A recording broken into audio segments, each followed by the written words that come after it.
मादा मानव जनन तंत्र पर चर्चा करेंगे। पिछले वीडियो में मैंने नर जनन तंत्र की चर्चा किया था।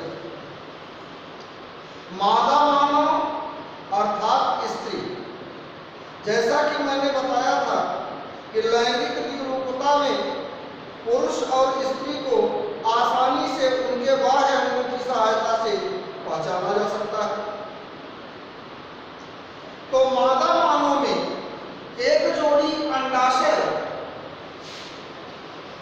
प्रमुख जनन अंग है, क्योंकि अंडाशय की रचना भ्रूणावस्था से ही प्रारंभ हो जाती है। जन्म लेने के साथ ही अंडाशय में अंड का निर्माण होने लगता है और लगभग युवावस्था पहुंचते पहुंचते लाखों अंड अंडाशय में बन जाते हैं। अब हम प्रक्रिया बताएंगे कि अंडाशय के अतिरिक्त और कौन कौन से जनन अंग होते हैं। एक तो अंडाशय होता है,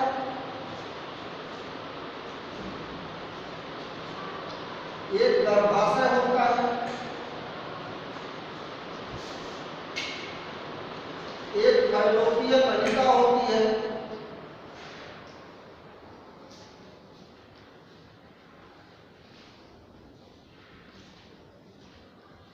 और साथ में आपका यौन एवं भव्य। अब बाहर से हम अंदर की ओर की संरचना पर ध्यान दें। जैसा कि फिगर के माध्यम से हमको ये दिखाई पड़ रहा है कि यह किसी भी स्त्री के गुप्त अंग के बाहर का अंग है। इसी बाहर के अंग को भग कहा जाता है। इसमें एक बाह्य प्रकोष्ठ है, एक अंदर का प्रकोष्ठ है, और उसी बाह्य और अंदर के प्रकोष्ठ में एक दरारनुमा स्थान होता है। उसी दरारनुमा स्थान के अंदर मूत्र द्वार और यौन स्थित होती है। मूत्र द्वार से मूत्राशय जुड़ा होता है। समय समय पर मूत्र बाहर निकलता है। अब यौन की बात कर रहे हैं। यौन 12 से 15 सेंटीमीटर एक लंबी नलिकाकार प्रसार्य रचना होती है, जो आवश्यकता पड़ने पर फैलने या सिकुड़ सकती है। यौन के सबसे भीतर गर्भाशय स्थित होता है। अब गर्भाशय से ही फैलोपियन नलिका जुड़ी होती है। अब फैलोपियन नलिका से अंडाशय जुड़ा होता है। इस चित्र में इस प्रकार से मैंने आपको समझाया। अब यही चीज मैं इस चित्र में समझा रहा हूं। जैसा कि मैंने इस चित्र में बताया कि सबसे बाहर का अंग भग होता है। दोनों भगों के बीच में, दोनों प्रकोष्ठों के बीच में एक दरारनुमा रचना होती है। उसी दरारनुमा रचना के अंदर मूत्र द्वार और यौन स्थित होती है। तो देखिए, ये यौन की संरचना है। यौन के भीतरी भाग में जो मैंने 12 से 15 मीटर की लंबी रचना बताई नलिका का, उसी नलिका का रचना में दीवार में बर्थोलिन की ग्रंथि होती है। इस बर्थोलिन की ग्रंथि ये प्रसार यौन संरचना के अंदर गर्भाशय स्थित होता है। गर्भाशय से जुड़ी हुई फैलोपियन नलिका होती है। फैलोपियन नलिका के अंतिम भाग में इनफंडिबुलम होता है, जो झालरदार रचना होती है, और उसी से जुड़ा हुआ आपका अंडाशय है। अब देखिए प्रक्रिया क्या होती है, कैसे होती है, किस प्रकार से मादा मानव संतान उत्पन्न करने में सक्षम होता है। तो हमारा जो अंडाशय है यह 2 सेमी लंबा और 8 सेमी मोटा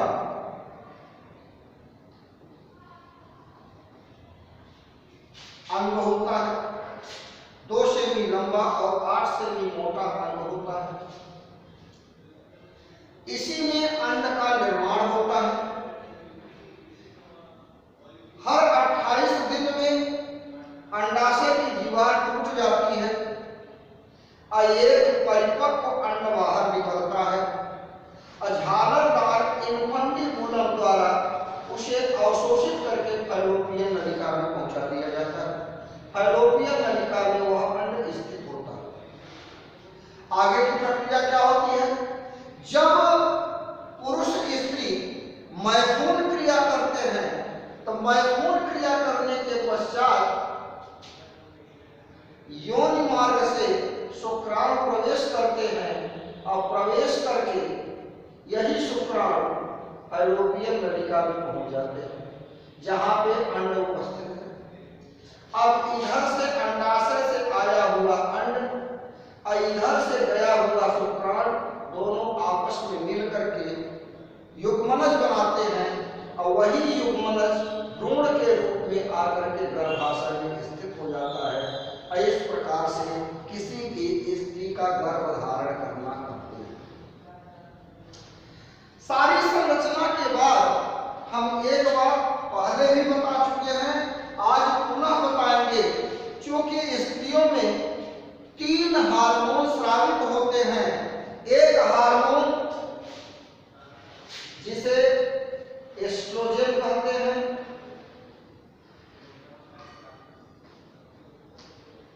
दूसरे को प्रोजेस्टेरॉन कहते हैं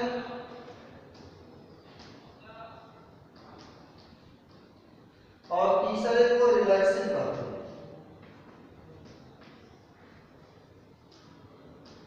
अब देखिए होता क्या है,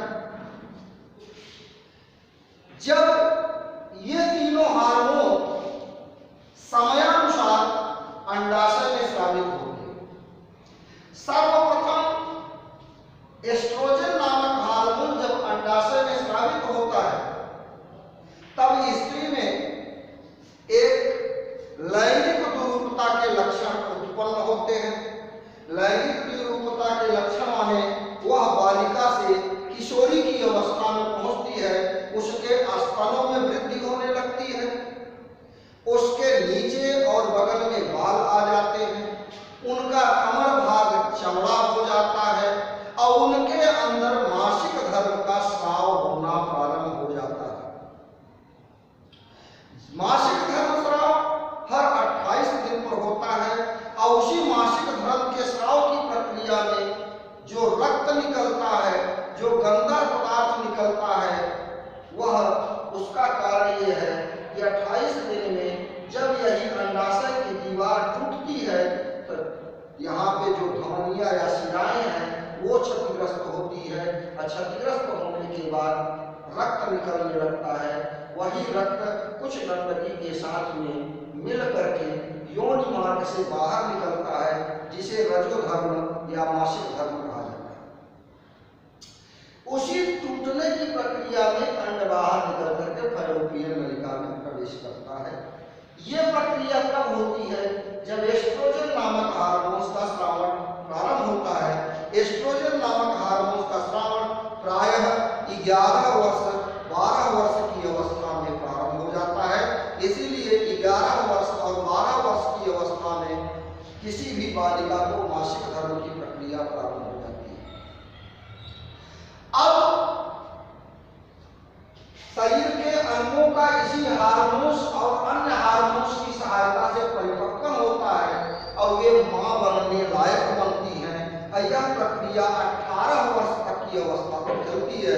18 वर्ष के पश्चात कोई भी बालिका मां बनने के लायक हो जाती है और जब मां बनने के लायक हो जाती है, ये मासिक धर्म से निकला हुआ यानी हर 28 दिन में अंडाशय से निकला हुआ एक परिपक्व अंड फैलोपियन नलिका में पहुंचता है और इधर जब योनि मार्ग से शुक्राणु अंदर प्रवेश करता है तो प्रवेश करने के बाद जा करके वह अंड से जुड़ जाता है।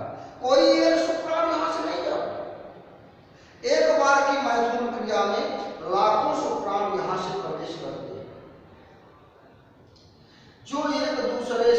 परिस्थितियों से संघर्ष करते करते यहाँ तक 8-10 शुक्राणु पहुंचते हैं और जो शुक्राणु पहले पहुंच जाता है वही इस अंड से जुड़ जाता है और जब अंड से जुड़ करके उसका भाग अंदर घुस जाता है तो फिर उस अंड के बाहर एक कठोर खोल बन जाती है, इसीलिए दूसरा शुक्राणु उसमें नहीं घुस पाता।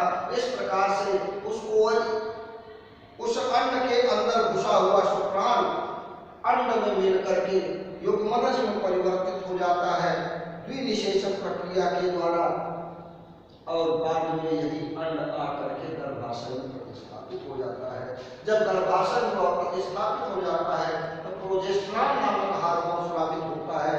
यह प्रोजेस्टेरॉन नामक हार्मोन इस अंड को जो यहाँ पे गर्भाशय में अवस्थित है इसको बाहर नहीं निकलने देता, उसको बचा करके रखता है, उसकी सुरक्षा करता है।